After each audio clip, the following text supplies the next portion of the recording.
नमस्कार बच्चों, my self Tiwari sir. बच्चों, आज हम बैक बॉन्डिंग बेस्ड बहुत ही प्यारे क्वेश्चन और बहुत ही प्यारा कॉन्सेप्ट सीखने वाले हैं। तो बिना टाइम वेस्ट किए हुए आइए सीधे क्वेश्चन पे बात करते हैं। बच्चों, अगर हम इन दो कंपाउंड में नाइट्रोजन के हाइब्रिडाइजेशन की बात करें तो इस नाइट्रोजन का हाइब्रिडाइजेशन 1 2 3 सिग्मा और एक लोन पेयर 4, और 4 का मतलब बेटा ये नाइट्रोजन sp3 हाइब्रिडाइज।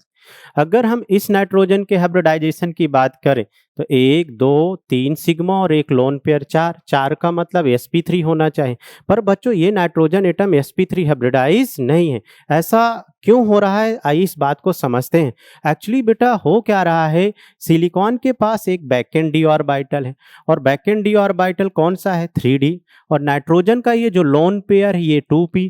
तो यहाँ पर ये लोन पेयर बैक बॉन्डिंग कर लेता है। अगर लोन पेयर बैक बॉन्डिंग में जाएगा तो बच्चों वो हाइब्रिडाइजेशन में पार्टिसिपेट नहीं करेगा। इसलिए यहाँ sp3 नाइट्रोजन हाइब्रिडाइज ना होकर के ये वाला बेटा नाइट्रोजन क्या हो गया, sp2 हाइब्रिडाइज हो गया। अब चूंकि बेटा हाइब्रिडाइजेशन चेंज हुआ तो शेप चेंज हो जाएगा, शेप चेंज हो जाएगा तो बॉन्ड एंगल चेंज हो जाएगा। अगर हम इसके शेप की बात करें तो 3 बॉन्ड और एक लोन पेयर क्या हो गया, पिरामिडल। अगर हम अब इस नाइट्रोजन वाले मॉलिक्यूल्स के शेप के बारे में बेटा बात करें तो ये वाला आपका अगर sp2 हो गया तो फिर इसका शेप क्या हो गया, ट्राइगोनल प्लेनर हो गया। अगर ट्राइगोनल प्लेनर हो गया बच्चों तो बॉन्ड एंगल इसका क्या हो गया, 120 डिग्री।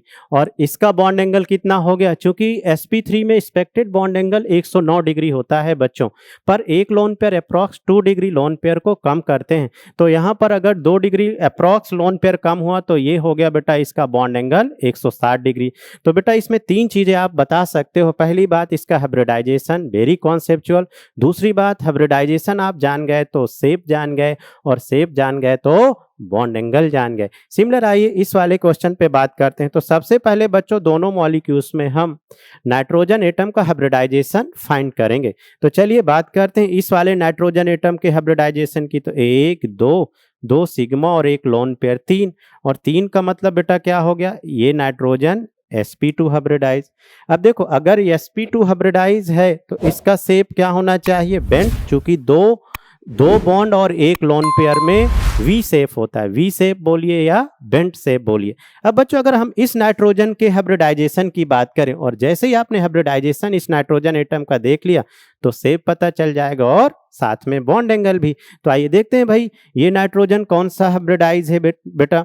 तो अगर हम देख पा रहे हैं सिलिकॉन के पास फिर वही बैकेंड डी ऑर्बिटल, पर कौन सा बैकेंड डी ऑर्बिटल चाहिए, 3d का। और ये नाइट्रोजन कौन सा है, 2p का। तो ये 2p का नाइट्रोजन का लोन पेयर बेटा यहाँ पर क्या कर जाता है, p पाई d पाई। इसे क्या बोलेंगे, p पाई d पाई बैक बॉन्डिंग, p पाई d पाई बैक बॉन्डिंग।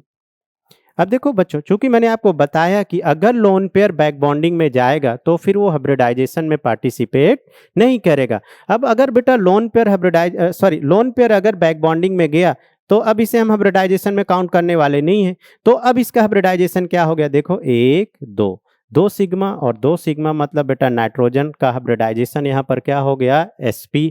और अगर हाइब्रिडाइजेशन sp हो गया तो इसका बॉन्ड एंगल कितना हो गया, 180 डिग्री। और इसका बेटा शेप क्या हो गया, लीनियर हो गया। इसका बॉन्ड एंगल, अब देखो एक लोन पेयर मैंने आपको बताया कि अप्रॉक्स 2 डिग्री कम होता है, अप्रॉक्स।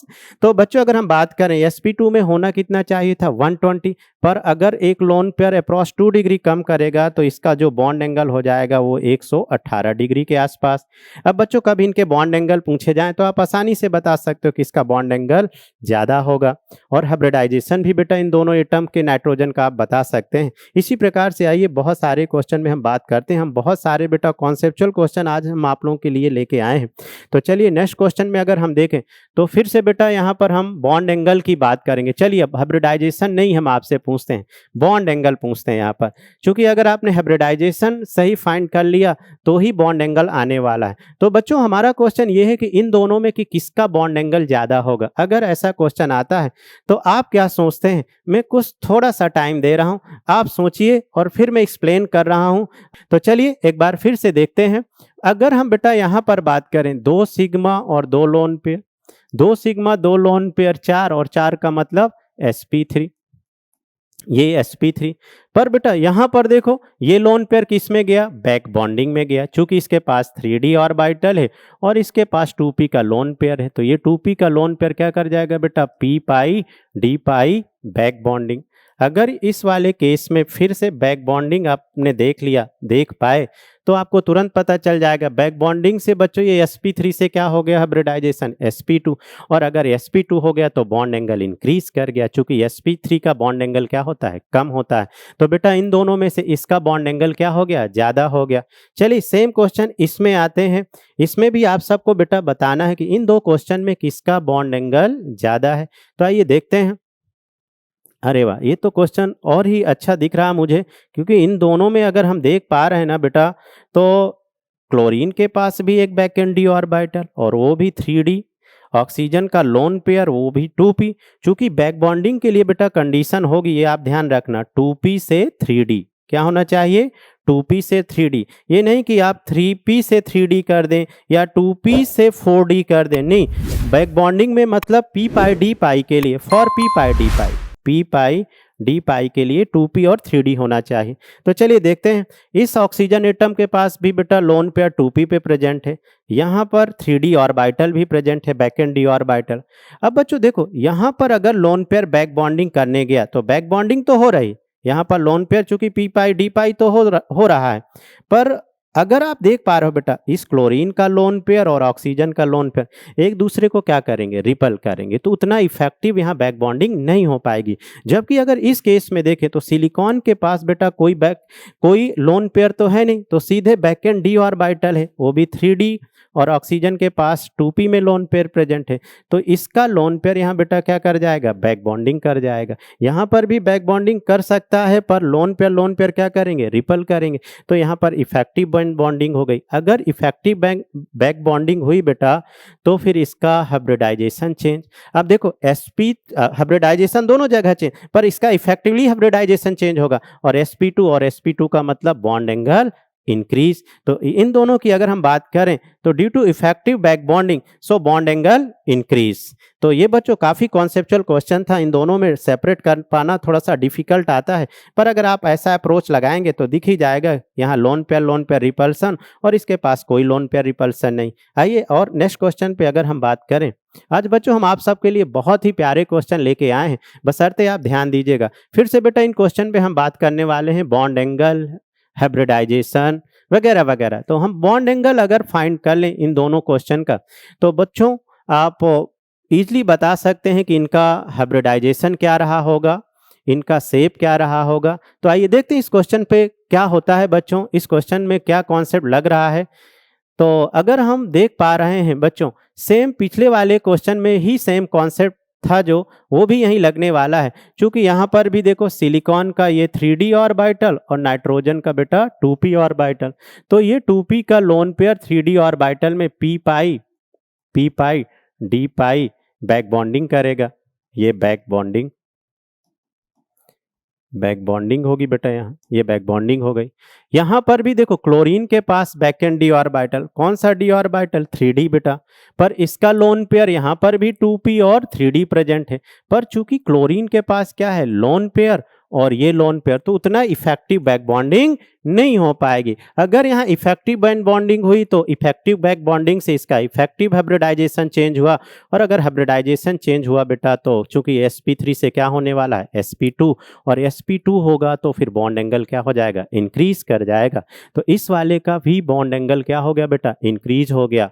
आइए इस क्वेश्चन पे बात करते हैं। इन दोनों क्वेश्चन को अगर हम कंपेयर करें तो सबसे पहले बच्चों हम यहाँ बात करने वाले हैं बॉन्ड एंगल का ही।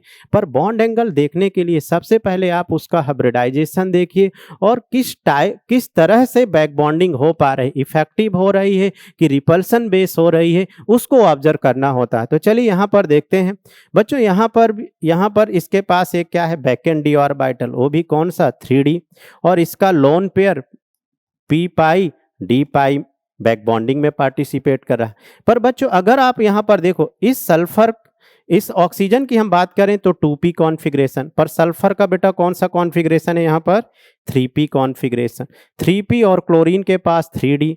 हमने आपको बताया कि बैक बॉन्डिंग की कंडीशन क्या होना चाहिए, 2p और 3d।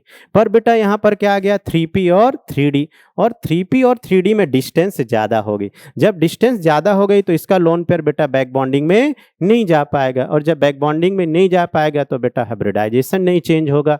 यहाँ पर हाइब्रिडाइजेशन चेंज हो जाएगा, और अगर हाइब्रिडाइजेशन बेटा चेंज होगा तो बॉन्ड एंगल क्या हो जाएगा, इंक्रीज कर जाएगा। मीन्स अगर हम इन दोनों केस की बात करें तो इस वाले में बेटा OCl2 का बॉन्ड एंगल क्या हो गया, ज़्यादा, और SCl2 का बॉन्ड एंगल क्या हो गया, कम। चलिए एक और क्वेश्चन पे बात करते हैं बच्चों। इस क्वेश्चन में आपको करना अरेंज द बेसिक ऑर्डर।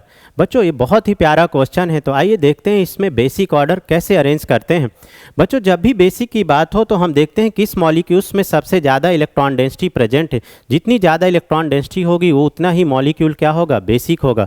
तो अगर हम देख पा रहे हैं बेटा इस वाले नाइट्रोजन में जो इलेक्ट्रॉन डेंसिटी वो सबसे ज़्यादा है। चूँकि इस वाले अगर हम नाइट्रोजन की बात करें तो इस वाले नाइट्रोजन का जो लोन पेयर है किस में जा रहा है, बैक बॉन्डिंग में, p पाई d पाई में। अगर लोन पेयर बैक बॉन्डिंग में चला जाएगा तो इलेक्ट्रॉन डेंसिटी क्या हो गई, नाइट्रोजन एटम की कम हो गई। अगर इलेक्ट्रॉन डेंसिटी कम होगी तो बेटा एसिडिक बढ़ेगा और बेसिक क्या हो जाएगा, कम हो जाएगा।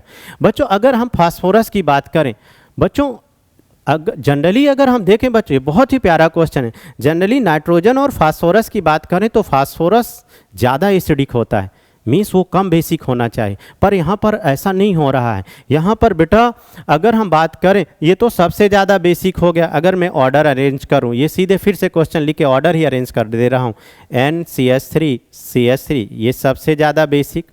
अब इसमें होना किसको चाहिए था ज़्यादा बेसिक, नाइट्रोजन वाले का, चूँकि नाइट्रोजन ज़्यादा बेसिक होता है देन फास्फोरस पे। पर बेटा यहाँ ऐसा बिल्कुल नहीं हो रहा है, चूँकि नाइट्रोजन का लोन पेयर किस में खर्च हो रहा है, बैक बॉन्डिंग में। जब बैक बॉन्डिंग में लोन पेयर जाएगा तो इलेक्ट्रॉन डेंसिटी क्या हो जाएगी, कम, और अगर इलेक्ट्रॉन डेंसिटी कम होती है तो एसिडिक बढ़ता है, मीन्स बेसिक क्या हो गया, कम हो गया। मीन्स बेटा यहाँ पर फास्फोरस ज़्यादा बेसिक हुआ, चूँकि फास्फोरस के पास 3p ऑर्बिटल है और सिलिकॉन के पास 3d, और 3p और 3d के बीच में डिस्टेंस ज़्यादा हो गया। इस कारण इस वाले p ऑर्बिटल का लोन पेयर फास्फोरस का बैक बॉन्डिंग नहीं कर पाएगा, तो इसका लोन पेयर वहीं का वहीं लोकलाइज्ड रहेगा, और लोन पेयर लोकलाइज्ड रहेगा मीन्स इलेक्ट्रॉन डेंसिटी ज़्यादा रहेगी, और अगर इलेक्ट्रॉन डेंसिटी ज़्यादा रहेगी बेटा तो बेसिक ज़्यादा रहेगा। मीन्स इसके बाद बेसिक फास्फोरस वाला हो गया SiS3 SiS3। आखिरी वाला क्वेश्चन तो हाईली कॉन्सेप्चुअल है बेटा, अगर आप इसे सीख पाएंगे तो बहुत ही प्यारा कॉन्सेप्ट सीखने वाले हैं आप सब। तो बट बेटा अब इसके बाद कौन सा सबसे कम बेसिक, NSiS3 नाइट्रोजन से SiS3 और ये SiS3, ये सबसे कम बेसिक हो गया क्योंकि इसका लोन पेयर इसके बैक एंड d ऑर्बिटल में चला गया। तो ये बेटा हो गया basic order. Thank you so much बच्चों, आपको हमारा लेक्चर्स कैसा लगा? अगर अच्छा लगा हो तो बच्चों आप हमारे चैनल को सब्सक्राइब जरूर करिएगा, ताकि आपको आने वाले और भी लेक्चरों में ऐसे ही कॉन्सेप्चुअल कॉन्सेप्ट सीखने को मिलते रहें। तो एक बार फिर से बच्चों थैंक यू सो मच। जो एक और बात बच्चों आपको हम बताते हैं, अगर आप ये QR कोड को स्कैन कर लेते हो तो ये सारा PDF फॉर्म में आपके मोबाइल पे आ जाएगा। पर ये QR कोड बेटा गूगल से स्कैन होगा, तो आप अपने मोबाइल में गूगल में जा कर के इसे स्कैन कर सकते हैं, और अगर आपने इसको स्कैन कर लिया तो पूरा PDF के फॉर्म में आपके मोबाइल में ये पूरे जितना भी नोट्स मैंने पढ़ाए हैं वो आपके नोट्स को लिखने की ज़रूरत भी नहीं पड़ेगी। तो थैंक यू सो मच बच्चों।